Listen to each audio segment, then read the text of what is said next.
Hello friends, welcome to Creative Medicine. In this lecture, we will learn about. Hello friends, let us now learn some important points about the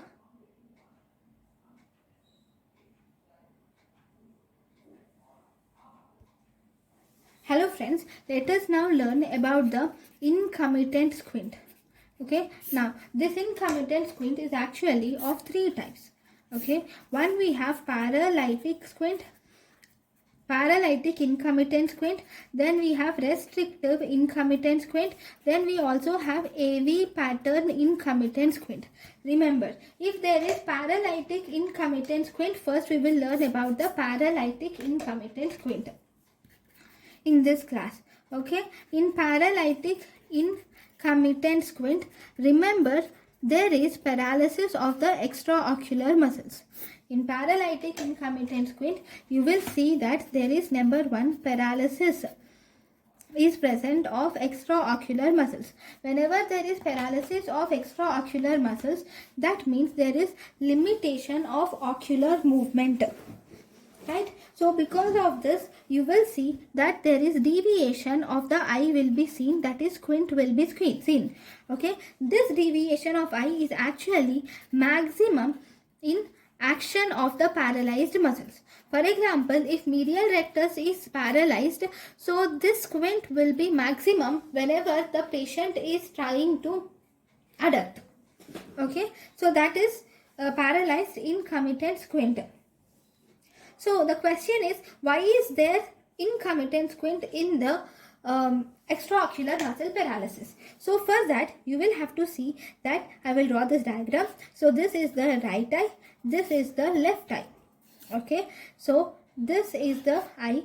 Okay, this is the eye. Now, there is, as I have said, there is, okay, in the right eye, if you see there is convergent squint on the right eye. Okay, there is convergent squint on the right eye. So whenever there is convergent squint on the right eye, normally this is the right eye fovea of the right eye. This is fovea of the left eye. Okay, both this fovea of the right eye and fovea of the left eye will see the image together, that is there is simultaneous perception followed by fusion will occur.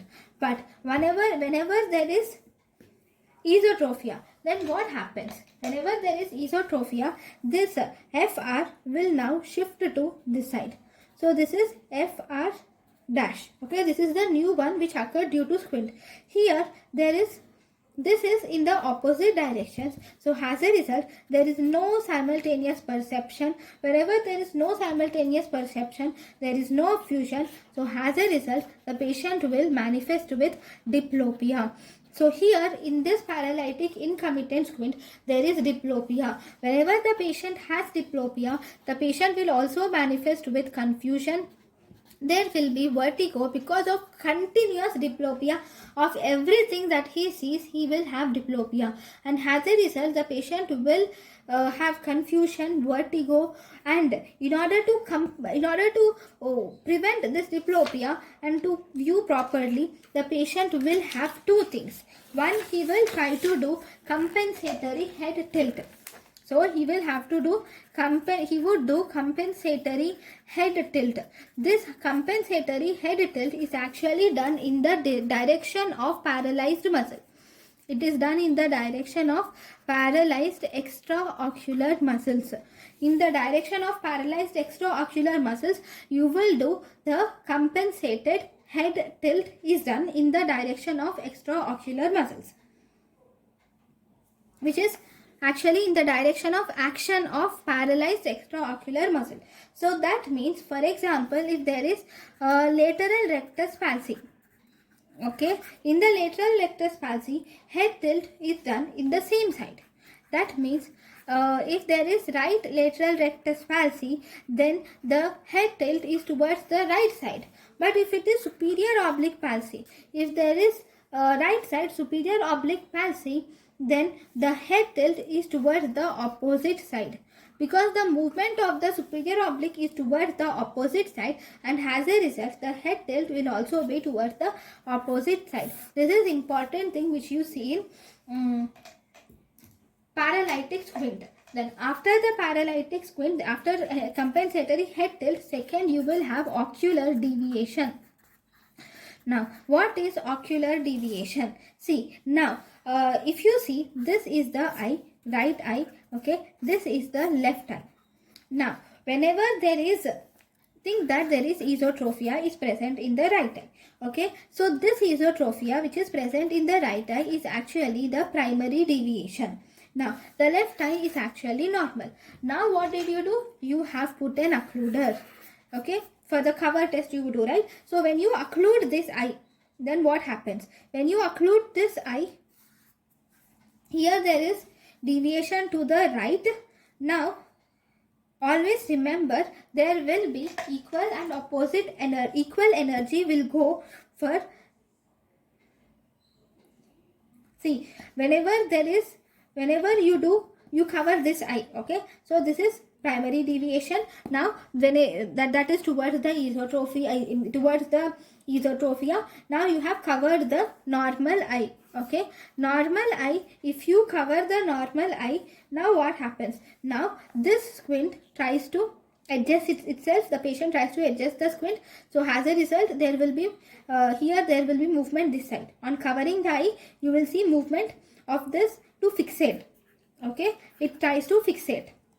The right eye tries to fixate. So, because the right eye is trying to fixate, in the right eye there is involvement of right lateral rectus. Whenever there is involvement of right lateral rectus, whereas the left eye also tries to move to the same side, obviously because of conjugate movements, right? So, in that left eye also there will be activity of left medial rectus, and this will adapt. Okay. Now, remember this left medial rectus action, normally, according to Herring's law, there should be equal energy going to right lateral rectus and left medial rectus for this conjugation movement to occur, so that the right eye will fixate, compensating the primary deviation. But here, because here there is some, so here there is some esotropia here present here. There is no esotropia in the left eye. So as a result, the action of the medial rectus, here the energies are equal. According to Herring's law, the energies which are given are equal. This is according to Herring's law.